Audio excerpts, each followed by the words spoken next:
യാഥാർത്ഥ്യം സ്ത്രീകൾ തമ്മിലോ ഞങ്ങൾ ഭരണസമിതി അംഗങ്ങൾ തമ്മിലുള്ള ഐക്യമില്ലായ്മ അല്ലായിരുന്നല്ലോ. എന്താണ് ശ്വേതാ മേനോൻ എന്ന പ്രസിഡന്റ് അടുക്കളത്തിലെ അഭിമന്യുവിനെ എന്ന പോലെ 7 മണിക്കൂർ ഈ പുരുഷന്മാരും മറ്റാൾക്കാരും കൂടെ ചേർന്നിട്ട് അവരെ ടോർച്ചർ ചെയ്യായിരുന്നു ഉണ്ടായിരുന്നത്. ആക്ച്വലി അത് തന്നെയല്ലേ, ലിറ്ററലി അത് തന്നെയല്ലേ ടോർച്ചറിങ്. ആ വാക്ക് ഇപ്പോഴാണ് പെർഫെക്റ്റ് ആവുന്നത്. അതെങ്ങനെ പെർഫെക്റ്റ് ആവും മാഡം? അപ്പൊ നിങ്ങൾ ഇത്രയും നാള്, അതായത് അന്നത്തെ ഒരു ദിവസം മാത്രം ഈ 20 മിനിറ്റ് മാത്രമേ ഈ പറയുന്ന അൻസിബ സംസാരിച്ചിട്ടുള്ളായിരുന്നു. ബാക്കി നിങ്ങളൊന്ന് ആലോചിച്ച്, ഈ ഒരു വിഷയം വന്ന സമയത്ത് ആ പെണ്ണിനെ സോഷ്യൽ മീഡിയ വലിച്ചെറിയാൻ കൊടുത്തത് ആരൊക്കെ തന്നെ ആയിരുന്നു? ഇവരുടെ കയ്യിൽ തന്നെ ആയിരുന്നു വിജയം എന്നുള്ള രീതിയിലാണ്. ആ പെണ്ണിനെ ഒന്ന് സംസാരിക്കാൻ പോലും ഒരു അവസരം പോലും കൊടുത്തില്ല. ഓരോ വ്യക്തികൾ പിന്നെ ചോദ്യം ചോദിക്കാൻ തുടങ്ങി, തെളിവുകൾ നിരത്താൻ തുടങ്ങി. നിരത്തി കഴിഞ്ഞപ്പോൾ അതിൻ്റെ ഭാഗത്ത് ന്യായമെന്ന് മനസ്സിലായത്. എന്നിട്ട് ഇപ്പോൾ ശ്വേതാ മേഡത്തിന് വേണ്ടി ഈ സംസാരിക്കാൻ വന്നിരിക്കുന്നത്. ഒരാഴ്ച മുമ്പ് ഞങ്ങൾ ഒരുപാട് കാര്യങ്ങൾ തുറന്നു പറഞ്ഞിട്ടുണ്ടായിരുന്നു. ഈ പറയുന്ന BJPയുടെ കാര്യങ്ങളും അതുപോലുള്ള പല സ്ഥാനാർത്ഥിയുടെ കാര്യങ്ങളൊക്കെ നമ്മുടെ ചാനലിലെ കൂടെ ഒക്കെ ഇത് വന്നിട്ടുള്ള കുറച്ച് കേസുകളാണ്. ഇതേ സംഭവം തന്നെയാണ് അമ്മയ്ക്കകത്തും അവർ ചോദിച്ച കുറച്ച് ചോദ്യങ്ങളുണ്ടായിരുന്നു. ഉത്തരം മുട്ടിപ്പോയെന്ന് വേണമെങ്കിൽ പറയാം. ഉത്തരം മുട്ടിപ്പോയി, അതാണ് ഇവിടെ സംഭവിച്ചത്. മാത്രമല്ല ഏറ്റവും അവസാനം അതുപോലെ തന്നെ നമ്മുടെ ചാനൽ ആദ്യമായിട്ട് കാണുന്നവരെല്ലാവരും ഒന്ന് ലൈക്ക് ചെയ്യുക, അടിയിലൊരു കമൻറ്റും കൂടെ അങ്ങ് കൊടുക്കുക. എന്തായാലും അൻസിബയ്ക്ക് നീതി കിട്ടി. ജസ്റ്റിസ് ഫോർ അൻസിബ പറഞ്ഞ് അൻസിബയ്ക്ക് നീതി കിട്ടി. എല്ലാവരും സന്തോഷമായെങ്കിൽ അതിനെക്കുറിച്ചൊരു കമൻറ്റ് ചെയ്യുക. നമ്മുടെ ചാനൽ ആദ്യമായിട്ട് കാണുന്നവരൊന്ന് സബ് ചെയ്യുക, ഫേസ്ബുക്കിൽ കാണുന്നവരൊന്ന് ഫോളോ ചെയ്യുക, അഭിപ്രായം കറക്റ്റായിട്ട് കമൻറ്റ് ബോക്സിൽ രേഖപ്പെടുത്തുക. ഒന്ന് ലൈക്ക് അടിച്ച് കൊടുത്തതിൻ്റെ ഹൈപ്പും കൊടുത്ത് കൊടുത്തു. ബാബുരാജ് എന്ന് പറഞ്ഞ വ്യക്തി വന്ന് പറഞ്ഞ അലിഗേഷൻ എന്താണ്? BJPക്ക് കാൻഡിഡേറ്റ്സിനെ കൊടുക്കാൻ വേണ്ടിയിട്ട് അമ്മയുടെ പ്രസിഡന്റ് ആയിട്ടുള്ള ശ്വേതാ മേനോൻ, ഞങ്ങളൊക്കെ കാൻഡിഡേറ്റ്സ് ആയിരുന്നല്ലോ, ഞാനും അഞ്ജലിയും പിന്നെ ഭരണസമിതിയിലുള്ള അംഗങ്ങൾ കാൻഡിഡേറ്റ്സ് ആവുന്നു. അതുകൂടാതെ അമ്മയിലുള്ള മറ്റ് കാൻഡിഡേറ്റ്സിനെ നിർത്താൻ വേണ്ടിയിട്ട് BJPക്ക് കാൻഡിഡേറ്റ്സിനെ കൊടുക്കാൻ വേണ്ടിയിട്ട് അവർ കമ്മീഷൻ വാങ്ങിച്ചു എന്നാണ് പറയുന്നത്. ആ നിമിഷമാണ് 7 മണിക്കൂർ പൊരുതി നിന്ന ശ്വേതാ മേനോൻ വേദനിച്ചുകൊണ്ട് ഓരോ വ്യക്തികളും വന്നിട്ട് പറയുന്നുണ്ട് ഇവര് വർഗീയത പറയുന്ന കാര്യങ്ങളൊക്കെ. ഇപ്പൊ നടി ഉഷ എന്നാന്ന് തോന്നുന്നു, അവരും വന്നിട്ട് കുറച്ച് കാര്യങ്ങൾ പറയുന്നുണ്ട്. അവരിന്നലെ പോസ്റ്റ് ഇട്ടുന്നില്ലേ, അംഗത്വം തന്നെ ഉപേക്ഷിച്ച് പോവുകയാണ് എന്ന് പറഞ്ഞത്. നിങ്ങൾ മനസ്സിലാക്കേണ്ടത്, ഇവിടെ ഇടതുപക്ഷത്തിന്റെ സഹയാത്രികനായിരുന്ന ശ്രീ ഇന്നസെന്റ്, അദ്ദേഹം MP-യുമായിരുന്നു, അമ്മയുടെ പ്രസിഡന്റുമായിരുന്നു. അദ്ദേഹത്തിന് അപ്പോൾ അയിത്തം ഉണ്ടായിരുന്നില്ല. ഗണേഷ് കുമാർ എന്ന് പറയുന്ന MLA ഒരു കാലത്ത് കോൺഗ്രസിന്റെ സഹപ്രവർത്തകനായിരുന്നു, പിന്നീട് ഇടതുപക്ഷ രാഷ്ട്രീയത്തോട് ചായ്വുള്ള MLA ആയിരുന്നു. അമ്മയ്ക്ക് വെയിറ്റ് നോക്കുക, അപ്പോഴവരുടെ IPL എപ്പോഴും കണ്ടില്ലേ, അവരുടെയൊക്കെ കാര്യങ്ങൾ എടുത്തിടുകയൊക്കെ ചെയ്യുന്നത്. അതൊന്നും കുഴപ്പമില്ല, ഞങ്ങൾ ചെയ്താലാണോ കുഴപ്പമെന്നുള്ള അർത്ഥമാണോ എന്ന് ഇനി കണ്ടറിയാം. അദ്ദേഹം MLA ആകാതിരുന്നത്. അതുപോലെ തന്നെ ശ്രീ മുകേഷ് ഇടതുപക്ഷത്തിന്റെ സഹയാത്രികനായിരുന്നു. അതുപോലെ തന്നെ മമ്മൂട്ടി എന്ന് പറയുന്ന മലയാളത്തിന്റെ സൂപ്പർ താരം, അദ്ദേഹം എന്നും ഇടതുപക്ഷ രാഷ്ട്രീയം തുറന്നു പറഞ്ഞിട്ടുള്ള വ്യക്തിയാണ്. ശ്രീ സിദ്ദിഖ് കോൺഗ്രസ് രാഷ്ട്രീയം തുറന്നു പറഞ്ഞിട്ടുണ്ട്. ശ്രീ ജഗദീഷ്, അദ്ദേഹം കോൺഗ്രസിന്റെ കാൻഡിഡേറ്റ് ആയിരുന്നു. ശ്രീ രമേശ് പിഷാരടി, അദ്ദേഹം കോൺഗ്രസിന്റെ കാൻഡിഡേറ്റുമായിരുന്നു. അതോടൊപ്പം തന്നെ കോൺഗ്രസിന്റെ ഇപ്പോഴത്തെ MLA-യുമാണ്. ഇവർക്കാർക്കും ഇല്ലാത്ത ഐറ്റം ലക്ഷ്മി പ്രിയയ്ക്കും അഞ്ജലി നായർക്കും ശ്വേതാ മേനോനും ഒക്കെ എങ്ങനെയാണ് ഉണ്ടാവുന്നത്? അഞ്ജലി നായരുടെ പേര് ഇവിടെ ആരും അങ്ങനെ വരുന്നത്. ചക്ക സോറി എനിക്ക് ആൾ മാറി. അത് നിങ്ങളെല്ലാം കൂടെ പ്ലാൻ ചെയ്തിട്ടുള്ള പരിപാടിയല്ലായിരുന്നു. ഇതിവിടെ കുറെ കളികളുണ്ട്. ശ്വേതയുടെ ഹസ്ബൻഡിന്റെ കാര്യം സംസാരിക്കാനുണ്ട്. അങ്ങനെയാണെങ്കിൽ ഈ അമ്പലത്തിന്റെ കാര്യങ്ങൾ കിട്ടിയത് കോടികൾ രൂപ, അതിൽ നിന്ന് കുറച്ച് രൂപ മാത്രം അമ്മയെ കൊടുക്കുന്ന കമ്മീഷൻ പറ്റുന്നു. എന്തൊക്കെ കഥകളാണ്, എല്ലാം മറക്കപ്പെടുന്നു. പിന്നെ എന്തുകൊണ്ട് നിങ്ങൾ രാജിവെച്ചു? നിങ്ങളുടെ ഭാഗത്ത് ന്യായം ഉണ്ടെങ്കിൽ നിങ്ങൾ രാജിവെക്കേണ്ട ഒരു ആവശ്യമില്ലല്ലോ. നിങ്ങൾ തുറന്ന് കാണിക്കണം, നിങ്ങളുടെ തെളിവ് സഹിതം കാണിക്കണമായിരുന്നു. നിങ്ങളത് കാണിച്ചില്ല. അതുകൊണ്ട് നിങ്ങൾ അട്ടർ ഫ്ലോപ്പ് ആയില്ലേ അവിടെ. ഒരക്ഷരം പോലും മിണ്ടാൻ അൻസിബ എന്ന് പറയുന്ന പെൺകുട്ടി ഒരു 20 മിനിറ്റ് സംസാരിച്ചപ്പോൾ ഒരു അക്ഷരം പോലും മിണ്ടാൻ ഉള്ള ഒരു ധൈര്യം പോലും ഈ പറയുന്ന ലക്ഷ്മി പ്രിയക്ക് അതിനകത്ത് ഇല്ലാണ്ടായിപ്പോയെന്നാണ് നമ്മൾ കേട്ട ഒരു കരക്കമ്പി. അവര് കാണുക പോലും ചെയ്യാണ്ട്, അവർക്ക് യാതൊരു തെളിവുമില്ലാണ്ട് എങ്ങനെയാണ് ഞങ്ങളൊക്കെ കാൻഡിഡേറ്റ്സ് ആയതും, അല്ലെങ്കിൽ ശ്രീമതി ശ്വേതാ മേനോൻ ക്യാഷ് മേടിച്ചിട്ടാണ് BJPക്ക് വേണ്ടിയിട്ട് കാൻഡിഡേറ്റ്സിനെ നിർത്തിയത് എന്ന് പറഞ്ഞാൽ എങ്ങനെയാണ് ശരിയാവുന്നത്? ആ ഒരു ഒറ്റ വേദന കൊണ്ട് തന്നെയാണ് അമ്മയുടെ പ്രാഥമിക അംഗത്വം പോലും രാജിവെച്ചിട്ട് ഞങ്ങൾ പുറത്തേക്ക് പോയത്. അമ്മ എങ്ങോട്ട് പോകണമെന്നാണ് ആഗ്രഹിക്കുന്നത്? അമ്മ എങ്ങോട്ട് പോയാലും നേരായ വഴിയിലൂടെ പോകണമെന്ന് മാത്രമേ ഉള്ളൂ. കാരണം ഇവര് ഈ അലിഗേഷൻ പറയുന്ന സമയത്ത് ഇവർക്ക് മനസ്സിലാവാത്ത ഒരു കാര്യം എന്ന് പറഞ്ഞാൽ, ഞങ്ങളുടെ ഭരണസമിതിയിൽ ഞങ്ങൾക്ക് ഞങ്ങളുടേതായ വീഴ്ചകൾ ഉണ്ടായിട്ടുണ്ട്, ഐക്യമില്ലായ്മ ഉണ്ടായിട്ടുണ്ട്, പ്രശ്നങ്ങൾ ഉണ്ടായിട്ടുണ്ട്. ഇതൊന്നും അല്ലായിരുന്നല്ലോ ചേച്ചി പറഞ്ഞ, ഒരു കുഴപ്പമില്ല, എല്ലാ കാര്യങ്ങളും പക്കയാണ്, ഞങ്ങൾക്ക് കുറച്ചും കൂടെ ദിവസം മാത്രം മതി എന്നുള്ള രീതിയിലാണ്. വീഴ്ച ഉണ്ടെന്ന് സമ്മതിച്ചല്ലോ. അതേ വീഴ്ചകൾ തുറന്നു കാണിച്ചൊരു വ്യക്തിയാണ് ഈ പറയുന്ന അൻസിബ എന്ന് പറയുന്നത്. അതുപോലും നിങ്ങൾ അക്സെപ്റ്റ് പോലും ചെയ്യാതെ ആ പെണ്ണിനെ വർഗീയതവാദി, ആ വാദി, മറ്റേ വാദി, മറിച്ചേ വാദി എന്നൊക്കെ പറയാൻ നിങ്ങൾക്ക് എന്തെങ്കിലും ഉളുപ്പുണ്ടോ സ്ത്രീയെ ഇങ്ങനെ വന്നിട്ട് പറയാൻ? ഈഗോ ഉണ്ടായിട്ടുണ്ട്, ശരിയാണ്. പക്ഷേ ഒരു ഭരണസമിതിയുടെ അണ്ടറിൽ വരുമ്പോൾ ഞങ്ങൾ ഈ 17 പേരും ഒന്നായിരുന്നു. അവിടുന്ന് അൻസിബ ഹസൻ എന്ന് പറയുന്ന വ്യക്തി മാത്രമേ രാജിവെച്ച് പുറത്തേക്ക് പോയിട്ടുള്ളൂ. ബാക്കിയുള്ളവരെല്ലാം അവിടെ ഉണ്ട്. അപ്പൊ ഈ 17 പേരുടെ ഗ്രൂപ്പിൽ അങ്ങോട്ടായിരുന്നു തോന്നുന്നു ഈ പറഞ്ഞ ലക്ഷ്മിപ്രയുടെ ഒരു വോയിസ് ഉണ്ടായിരുന്നു. അതിപ്പോൾ കിടന്ന് ഓടിക്കൊണ്ടിരിക്കുക. ആ വോയിസിനകത്ത് തന്നെ നിങ്ങൾക്ക് എല്ലാവർക്കും ക്ലിയർ ആയിരിക്കും ഈ സ്ത്രീ എത്രമാത്രം എരിവും പുളിയും കയറ്റി വെച്ചിട്ടുണ്ടെന്നുള്ള രീതിയിൽ. എന്നിട്ട് കുക്കുവാണെന്ന് തോന്നുന്നു തിരിച്ച് നല്ല മറുപടി കൊടുക്കുന്നുണ്ടായിരുന്നു ആ ഒരു കേസ് കേട്ടില്ല. ഇപ്പോൾ ഈ ഗ്രൂപ്പിൽ ഇങ്ങനെ സംസാരിക്കാൻ പാടില്ലായിരുന്നു, അപ്പോൾ തന്നെ മനസ്സിലാക്കാൻ പറ്റും നിങ്ങളുടെ മനസ്സിൽ എന്താണ്, നിങ്ങളുടെ വിഷമാണെന്നുള്ള രീതിയിലൊക്കെ വന്നിട്ടുണ്ടായിരുന്നു. പിന്നീട് ഈ ഉണ്ണി ശിവപാലിനെ 1 മാസത്തേക്ക് അദ്ദേഹത്തിനെ മാറ്റി നിർത്തിയിരിക്കുകയാണ്. അത് അദ്ദേഹത്തിന്റെ കയ്യിൽ നിന്ന് വന്ന വീഴ്ചകൾ കൊണ്ട് ഞങ്ങൾക്ക് മാറ്റി നിർത്തേണ്ടി വന്നതാണ്. അല്ലാണ്ട് അദ്ദേഹത്തിനോട് പുറത്തു പോകാനോ അദ്ദേഹത്തിനെ പിരിച്ചുവിടുകയോ ചെയ്തിട്ടില്ല. പക്ഷേ അദ്ദേഹം പോലും വന്നിട്ട് കണക്കുകൾ കൃത്യമല്ല എന്ന് പറയുമ്പോൾ ഈ കണക്കുകൾ ശരിയാക്കി കാണിക്കാൻ അമ്മയുടെ മുൻ സമിതി തന്ന കണക്കിൽ നിന്നും ചെറിയ എമൗണ്ട് മാത്രമേ ഞങ്ങൾ ചെലവാക്കിയിട്ടുള്ളൂ. ബാക്കി ചെലവാക്കിയിട്ടുള്ള പൈസ മുഴുവനും ഈ 10 മാസം ഞങ്ങൾ പെൻഷൻ കൊടുത്തതാണെങ്കിലും മെഡിസിൻസ് കൊടുത്തതാണെങ്കിലും കുറച്ച് തുക മാത്രമേ ഞങ്ങൾ ചെലവാക്കിയിട്ടുള്ളൂ. അതെന്തൊക്കെയാ ചേച്ചി ആ ചെലവാക്കിയ കണക്കുകളൊന്ന് പറയാൻ പറ്റുമോ? ആ കുറച്ച് ചിലവുകൾ ഒന്ന് അറിഞ്ഞാൽ കൊള്ളാമെന്ന് തോന്നുന്നുണ്ട്. എന്തായാലും ഒരു ഹോട്ടലിൽ കയറി ഒരു ഭക്ഷണം കഴിച്ചതായിരിക്കാം, അങ്ങനെയൊക്കെ കൊച്ചു കണക്കുകൾ മാത്രമായിരിക്കാം. എന്തായാലും ഒന്ന് ചേച്ചി ഒന്ന് പുറത്ത് വിട്ടാൽ കുറച്ചും കൂടെ നല്ലതായിരിക്കും തോന്നുന്നുണ്ട് കേട്ടോ. ആൾക്കാർക്കൊരു വിശ്വാസം വരണമല്ലോ.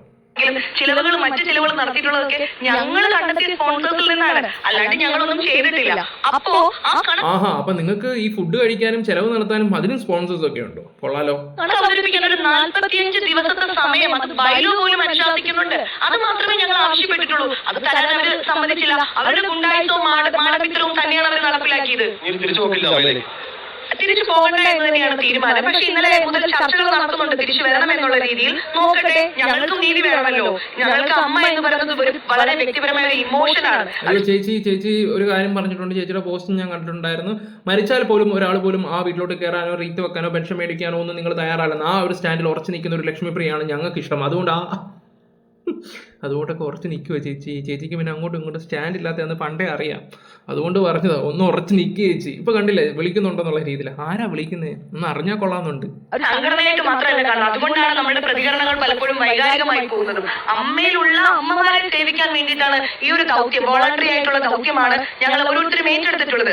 അപ്പോ അതിനെ മാനിക്കാത്തവരെടുത്ത്, അതിനെ വിലകൽപ്പിക്കാത്തടത്ത്, വേദനിപ്പിക്കുന്നിടത്ത് ഞങ്ങൾ എങ്ങനെയാണ് നിൽക്കുന്നത്, എങ്ങനെയാണ്. അപ്പൊ സംസാരിക്കട്ടെ, മുതിർന്ന ആൾക്കാരൊക്കെ ഞങ്ങളോട് സംസാരിക്കട്ടെ, എവിടെയാണ് നീതി കിട്ടുന്നത് നോക്കട്ടെ, എന്നിട്ട് അതനുസരിച്ച് തീരുമാനിക്കാം. കിട്ടിയത് തന്നെ നോക്കി അവിടെ ഇരുന്ന് ഐലസ. പിന്നെ നമ്മുടെ അൻസിബ ഈ സ്ഥാനത്തിനോടൊന്നും വലിയ താല്പര്യമില്ലെന്നാണ് പുള്ളിക്കാരി പറയുകയൊക്കെ ചെയ്യുന്നത്. കാരണം അതിന്റെ സത്യാവസ്ഥ എല്ലാവർക്കും മനസ്സിലായല്ലോ. നമുക്ക് ആ ഒരു ന്യൂസ് കണ്ടിട്ട് വരാം. പിന്നെ വേറെ കുറച്ച് കാര്യങ്ങളൊക്കെ ഉണ്ട്, ആരും സ്കിപ്പ് ചെയ്യാതെ എല്ലാവരും വീഡിയോ മൊത്തമായിട്ട് കാണുക. യൂഷ്വൽ സൈക്കോ, നമ്മുടെ അതുൽ വ്ലോഗ്സ്, പിന്നെ ഞാൻ അത്യാവശ്യ കാര്യങ്ങൾ കൂടുതൽ അപ്ഡേറ്റ് കൊണ്ടുവന്നത് യൂഷ്വൽ സൈക്കോ എന്ന് പറയുന്നത്. പുള്ളിയുടെ യഥാർത്ഥ പേര് അതുൽ എന്നാണ്. യൂഷ്വൽ സൈക്കോ, നിങ്ങൾ ആ ചാനൽ ഒന്ന് സബ് ചെയ്ത് വെച്ചേക്കണം. ഇതുപോലുള്ള കേസായിട്ടെല്ലാം ആ ചേട്ടനെ കൊണ്ടുവന്നു. ആ ചേട്ടൻ്റെ ഹാർഡ് വർക്ക് ശരിക്കും നമ്മൾ അംഗീകരിക്കേണ്ട ഒരു കാര്യമാണ്. അത്രയ്ക്ക് ഹാർഡ് വർക്ക് ചെയ്തത്. പിന്നെ അതുൽ സാധാരണ ഇങ്ങനെയുള്ള വിഷയങ്ങളൊക്കെ അതുലായിരുന്നു ചെയ്യുന്നത്. പക്ഷേ ഈ ഒരു കാര്യത്തിൽ കൂടുതൽ ഹാർഡ് വർക്ക് ചെയ്ത ഒരു പുള്ളിക്കാരനാണ്. അപ്പോൾ നിങ്ങൾ ആ ചാനൽ എല്ലാവരും ഒന്ന് സബ് ചെയ്ത് വെച്ചേക്കണം. അതുപോലെ തന്നെ അതുലിനെ പിന്നെ പറയേണ്ട ആവശ്യമില്ലല്ലോ, നിങ്ങൾ ഓൾറെഡി എല്ലാം സബ്ബായിരിക്കും എന്നറിയാം. കാരണം ഹാർഡ് വർക്ക് ചെയ്തവരാണ് ഈ അൻസിബയുടെ കേസുകെട്ടിൽ കൂടുതലും. പിന്നെ ഈ ജസ്റ്റിസ് ഫോർ അൻസിബ അത് തുടക്കം അതുൽ തന്നെ പറഞ്ഞത്. അതിൽ എന്നെയും വിളിച്ചിട്ട് പറഞ്ഞൊരു കാര്യം, അത് അങ്ങനെ തന്നെ പറയണോടാ എന്നുള്ള രീതിയിലാണ്. ഇപ്പം അവരെ സപ്പോർട്ട് ചെയ്യുന്നവർക്ക് ഒരുപാട് സന്തോഷമായി കാണും. ഓക്കെ, നമുക്ക് ബാക്കി കൂടെ വെക്കാം. താൻ മത്സരിക്കാനില്ലെന്നും അംഗങ്ങളുടെ ഗ്രൂപ്പിൽ അൻസിബ വ്യക്തമാക്കി. ഇതിനിടെ അമ്മയിലെ പൊട്ടിത്തെറിയിൽ കൂടുതൽ തുറന്നു പറച്ചിൽ ഒരുങ്ങുകയാണ് മുൻ president Shweta Menon. Ad hoc committee രൂപീകരണത്തിനെതിരെ രജിസ്ട്രേഷൻ വകുപ്പിന് നടന്ന അനൂപ് ചന്ദ്രൻ പരാതി നൽകി. വിപിൻ സി വിജയൻ വിവരങ്ങളുമായുണ്ട് കൊച്ചിയിൽ നിന്ന്. വിപിൻ, അമ്മയ്ക്കകത്തുള്ള തർക്കങ്ങൾ, പഠനപ്പിണക്കങ്ങൾ, ചേരിതിരിഞ്ഞുള്ള പിന്നെ അങ്ങോട്ടും ഇങ്ങോട്ടുമുള്ള ആക്രമണങ്ങളൊക്കെ നടന്നുകൊണ്ടിരിക്കുകയാണ് വാട്സാപ്പ് ഗ്രൂപ്പുകളിലും അല്ലാതെയും രഹസ്യമായി. പക്ഷെ എൻ്റെ ഒരു അഭിപ്രായം പറഞ്ഞ അൻസിബ നിൽക്കണമായിരുന്നടാ. ഇത്രയും പേരും നിന്നെ പട്ടിയെ പോലെ കണ്ടെങ്കിൽ നീ അവരുടെ മുമ്പിൽ പ്രസിഡന്റായിട്ട് തന്നെ നിൽക്കണമായിരുന്നു.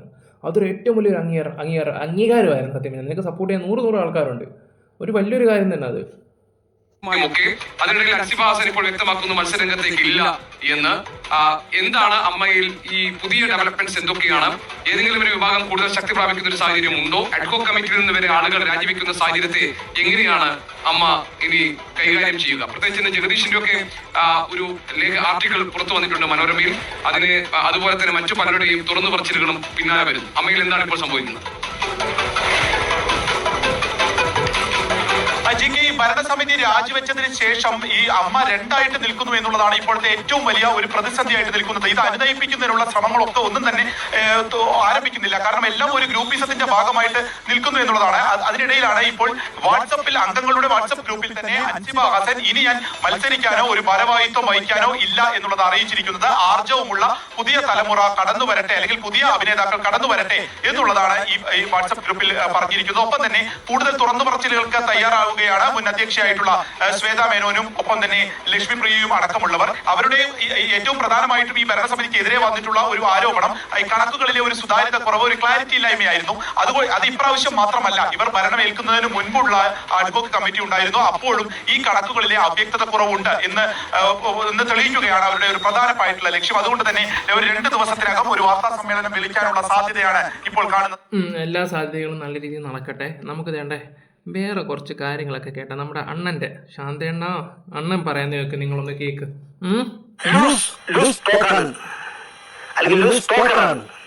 ഈ ചേച്ചിയമ്മ ഏതോ കഷ്ടകാല സമയത്ത് അമ്മയുടെ സെക്രട്ടറി പറഞ്ഞതിന്റെ പ്രതികാരം തീർക്കാനത്രേ ചേച്ചിയമ്മ. എന്നെ ലൂസ് ടോക്കർ എന്ന് വിളിച്ച എവരുടെ പോക കണ്ടേ അടങ്ങൂ എന്ന ശബ്ദത്തിലാണത്രേ ചേച്ചിയമ്മ. അതിനെ എതിർപക്ഷക്കാർ നന്നായി ഉപയോഗിക്കുന്നു. എന്നാൽ സത്യം എന്താണെന്ന് വെച്ചാൽ ഈ സ്ത്രീരത്നം ലൂസ് ടോക്കർ ആണ് എന്ന് പറഞ്ഞത് കമ്മിറ്റി മെമ്പറായ ബുദ്ധിജീവിയും വി.ഡി. സതീശന്റെ അധീനമായി നടക്കുന്ന വികാര ജീവിയാണ്. സെക്രട്ടറി അല്ല പറഞ്ഞത്. അൻസിബ പറയുന്നതൊക്കെ പരദൂഷണമാണെന്ന് ആദ്യം കണ്ടുപിടിച്ചതും ഈ ചേച്ചിയമ്മ. എന്നാൽ അമ്മ കമ്മിറ്റിയെ വരച്ചവരിൽ നിർത്തുന്ന 20 ലക്ഷം കക്കിയ മഹതി 2 നാൾ മുൻപും പറഞ്ഞു മത തീവ്രവാദികളാണ് ഇതിന്റെ പിന്നിൽ കളിക്കുന്നതെന്ന്. അൻസിബയുടെ അതെ, മത തീവ്രവാദികൾ ജാതി മതത്തിൻ്റെയും കാര്യം പറഞ്ഞ് സംസാരിച്ച ഒരു വ്യക്തിയാണ് ആ സ്ത്രീ. അവർക്കൊരു യോഗ്യതയില്ല. മത തീവ്രവാദികൾ, അതായത് മുസ്ലിം മത തീവ്രവാദികളാണ് കളിക്കുന്നതെന്ന് പഴയ സൈനബ ചേച്ചി പറയുന്നു. സൈനബ ചേച്ചി ഇപ്പൊ ഉത്തമ ഹിന്ദുവാണല്ല. ആവശ്യമുള്ളതൊന്നും കാണാൻ മെനക്കെടാത്ത ചേച്ചിയമ്മ ഇതൊന്നും കാണാറുമില്ല. കണ്ടാൽ കണ്ടതായി പറയാറുമില്ല. നൊട്ടോറിയസ് ക്രിമിനലുകൾക്ക് പൂർണ്ണ ഐക്യദാർഢ്യം പ്രഖ്യാപിച്ചിരിക്കുകയാണ്. അതാണ് ചേച്ചിയമ്മയുടെ ശബ്ദം. 20 ലക്ഷം പറ്റിച്ച തരികിട വയസ്സ് പറയുന്നത് കേട്ടില്ലേ? എന്റെ പേരിൽ തന്ന കേസിൽ കരിമ്പും സത്യമില്ല എന്ന് കണ്ടെത്തിയ കേരള പോലീസിനും ഫയർഫോഴ്സിനും അതിന്റെ തലപ്പത്തെ ഉദ്യോഗസ്ഥർക്കും വി.ഡി. സതീശനും ഒക്കെ നമോഭാഗം എന്നാണ് ഈ തരികിട ആരെയും പറ്റിച്ച് ജീവിക്കുന്ന പെണ്ണുള്ള പറയുന്നത്. എല്ലാ ദിവസവും തോറ്റ ചരിത്രമുള്ള വക്കീൽ ഫസ്റ്റ് സാധനത്തിന് ചേർപ്പിടിയിലും ചെയ്തു. എന്റെ വക്കീൽ 10 കോടി രൂപയുടെ കേസ് കൊടുക്കാൻ തീരുമാനിക്കും. 10 കോടി രൂപയുടെ 1 കോടി രൂപ കെട്ടി വെക്കണേ. അതുപോലും അറിയത്തില്ല ഈ സ്ത്രീക്ക് ഓർക്കുമ്പോഴാ ഞാൻ പൊളിക്കുന്നുള്ള അർത്ഥമാ. വെറും തറയണം. വെറും തറ വർത്തമാനങ്ങളിലൂടെ അത് തിങ്കളാഴ്ച ഒരു പ്രൊഡ്യൂസറെ പറ്റിച്ച് 20 ലക്ഷം രൂപ പറ്റിച്ച് കോടതിയിൽ ശിക്ഷിക്കാറായി കേസിന്റെ വാദത്തിൽ. നമ്മൾ ഇതൊക്കെ നമ്മുടെ വീഡിയോ കൂടെ പറഞ്ഞതാണ്. അപ്പോഴും മണ്ടന്മാരായിട്ടുള്ള കുറെ കഴുതകളൊക്കെ അത് മനസ്സിലായില്ല. ശിക്ഷിക്കാറായി വരുന്നവള് പോലും അമ്മയുടെ തലപ്പത്തിരുന്നോണ്ട് കാണുന്ന ആരെയും ഇൻക്ലൂഡിങ് മീ എന്ന് പറയാം, കാരണം എന്നെ അടക്കം അമ്മയുടെ അഡ്രസ്സും പറഞ്ഞ് ചീത്ത വിളിക്കും. അതൊക്കെ രാജിവെച്ച് പോയാൽ ആ സംഘടന നന്നാവുന്നേ. അതിൽ നിന്ന് പോകണമെന്നാണ് നല്ലത്. ഇതൊക്കെ ഈ ഐറ്റംസുകൾ പോകുന്നതാണ് നല്ലത്. അത് ചിലപ്പോൾ അതുകൂടെ ഇനിയിപ്പോ അമ്മ നന്നാവാൻ സാധ്യതയുണ്ട്. അനുസരിച്ച് ശരിക്കും നീതി കിട്ടിയെന്ന് തോന്നുന്നുണ്ട്. പിന്നെ ഉറപ്പായിട്ടും. കാരണം ആ ജനറൽ ബോഡിയിലെ 200 പേർ എന്തോ ഒപ്പിട്ടു എന്ന് പറഞ്ഞു അവിശ്വാസത്തിന്. അയാളെ അൻസിബയെ ഞങ്ങൾ വിശ്വസിക്കുന്നു എന്ന് തെളിയിച്ചു പോയി. അപ്പൊ അതുകൊണ്ട് തന്നെ അൻസിബയ്ക്ക് നീതി കിട്ടിയെന്ന് വിശ്വസിക്കുന്ന ഒരാളാണ്. ഞാൻ ആ സ്ത്രീയെ കുറിച്ച് സംസാരിക്കില്ല. യാതൊരു നാട്ടിലെ ലൈസൻസും ഇല്ല, വിവരക്കേടുമാണ്. ആ ബേബി സമയത്ത് തന്നെ അവർ ഔട്ട് ആവുന്നതിൻ്റെ സീസൺ സമയത്ത് അങ്ങാണ്ടാണ് ഈ പറഞ്ഞ റിയാസ് വരും അങ്ങോട്ട് ചെയ്തത്. റിയാസ് ആ സമയത്ത് വന്ന് റോബിനെ ടാർഗറ്റ് ചെയ്തപ്പം ചേച്ചി റോബിന് ഒരു സപ്പോർട്ട് കൊടുത്തു. അങ്ങനെ കുറച്ച് വോട്ട് കിട്ടി. 4th വരെ വന്നിട്ടുണ്ടായിരുന്നു. ഈ എൻ്റെ പൊന്നെ അവസാനം ബൈക്ക് കയറ്റി പോകുന്ന ആ പോക്ക്, ആ സാരി കൊടുത്തോണ്ട് വന്നാൽ എല്ലാം ചേച്ചിക്ക് കഷ്ടകാലോ. ഓക്കെ, ലൈസൻസ് ഇല്ലാത്ത ജീവിതത്തിൽ സത്യസന്ധത എന്ന വാക്കിന്റെ അർത്ഥം അറിയാത്ത ആ ബോൾ സ്ത്രീയെ കുറിച്ച് സംസാരിക്കില്ല. അവരെ കുറിച്ചൊന്നും സംസാരിക്കില്ല. രാജിവെച്ച് പോയല്ലോ. പിന്നെന്തേ? 1% ഇല്ല. 20 ലക്ഷം രൂപ കേസിലെ പ്രതിയാണ്. ഇപ്പൊ ശിക്ഷിക്കും കോടതി. അപ്പൊ എന്നിട്ട് ചാനലുകളിൽ വന്ന് നിങ്ങളെ പോലുള്ളവരെ കാണുമ്പോൾ പറയുന്നത് എന്താ? ഞാനാണ് കേസ് കൊടുത്തേക്കണേ. ഞാനല്ല കൊടുത്തത്, പൈസ പറ്റിച്ച ഒരു നിർമ്മാതാവാണ് കൊടുത്തേക്കണേ. അതിന് ഫുൾ പ്രൂഫ് പറ്റിയിരിക്കുക, മുഴുവൻ തെളിവ് പറ്റിയിരിക്കുക. അപ്പൊ നട്ടാ കുരുക്കാത്ത കള്ളം പറയുന്ന ഒരു സ്ത്രീയെ കുറിച്ച് നമ്മളെന്ത് പറയാം? അത് തന്നെ. അപ്പോൾ ചേച്ചിക്ക് കിട്ടേണ്ടതൊക്കെ കിട്ടി. ഇനി മാലാപാർവതിയും കൂടെ പറയുന്നതും കൂടെ ഞാനൊന്ന് ജസ്റ്റ് ഒന്ന് വെച്ചേക്കാം. നമ്മളോട് മുന്നേ സംസാരിച്ചത് തെളിവടക്കം നമ്മളോട് പറയാത്തതുമായ പല കാര്യങ്ങളും ഒരു 10-22 മിനിറ്റ് കൊണ്ട് കൃത്യമായി ആ കുട്ടി സംസാരിച്ചു. സംസാരിച്ചത് നിശബ്ദമായി ശ്വാസമടക്കി മുഴുവൻ അംഗങ്ങളും കേട്ടിരിക്കുകയും അതിന് തിരിച്ചൊരു വാക്ക് പറയാനാവാതെ ഭരണസമിതി ഇറങ്ങി പോവുകയും ചെയ്തു. അതാണ് ഉണ്ടായത്. ആ കുട്ടിയുടെ ഒരു കാര്യത്തിന് പോലും അവരെപ്പോഴും മറുപടി കൊടുത്തിട്ടില്ല. ആ കുട്ടി ഉന്നയിച്ച പല കാര്യങ്ങളുണ്ട്. അതിനകത്ത് അഴിമതി എന്നുള്ളതല്ല, ഈസി തീരുമാനിക്കാത്തുള്ള പണച്ചെലവ്, ഈസിയുടെ അനുവാദമോ സമ്മതമോ ഇല്ലാതെ ലക്ഷങ്ങൾ ചെലവാക്കിയതിന്റെ അത് ആരോട് ചോദിച്ചിട്ട് ചെലവാക്കി, എന്തിനു ചെലവാക്കി, ഇത് കുറച്ച് ചിലവ് മാത്രമേ ഞങ്ങൾ ചെയ്തുള്ളൂ എന്ന് മുമ്പ് ലക്ഷ്മിപ്രിയ ചേച്ചി പറഞ്ഞ എല്ലാവരും കേട്ടല്ലോ. ലക്ഷങ്ങൾ നിങ്ങളത് മനസ്സിലാക്കുക. ലക്ഷങ്ങൾ രൂപ ചെലവാക്കിയിട്ടുണ്ട് ആ വ്യക്തി.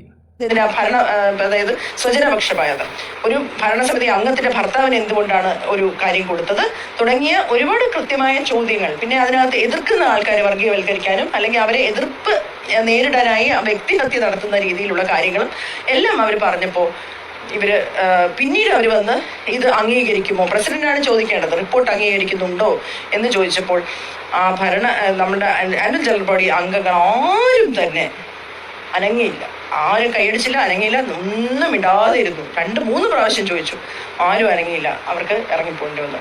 വെളിയിൽ ഇറങ്ങി ബാബുരാജിന്റെയോ സിദ്ദിഖിന്റെയോ ഒക്കെ പേര് പറഞ്ഞത് അവര് എന്നോട് പറഞ്ഞതുപോലെ ഇനി മീഡിയയുമായി നമുക്ക് യുദ്ധം നടത്താം, നിങ്ങൾ മീഡിയയിൽ കൂടിയാണല്ലോ ഞങ്ങളെ ഇതാക്കിയത്, അപ്പൊ മീഡിയയിൽ കൂടി ഇനി ഞങ്ങൾ യുദ്ധം നടത്തിക്കൊള്ളാം എന്ന് പറഞ്ഞാണ് ഇറങ്ങിപ്പോയത്. അപ്പൊ അവരങ്ങനെ ഒരു നെറേറ്റീവ് മുമ്പോട്ട് വെച്ചായിരിക്കും. പക്ഷെ ഇന്നലെ ഞാൻ അറിഞ്ഞൊരു കാര്യം കൂടെ പറയും. പലർക്കും കൊട്ടേഷൻ കൊടുത്തിട്ടുണ്ടെന്ന് അറിയാൻ കഴിഞ്ഞത്. ഈ പറയുന്ന അൻസിബയെ നാറ്റിക്കാൻ വേണ്ടി പല ആൾക്കാരെ മീറ്റ് ചെയ്യാൻ ശ്രമിച്ചിട്ടുണ്ടെന്നാണ് അറിയാൻ കഴിഞ്ഞിട്ടുള്ളത്. അൻസിബയ്ക്ക് നല്ല പണി വരാൻ ചാൻസ് ഉണ്ട്. കമന്റ് ബോക്സിൽ അൻസിബയെ തെറി വിളിക്കാൻ ചാൻസ് ഉണ്ട്. ഇതുപോലുള്ള ഒരുപാട് കാര്യങ്ങളും.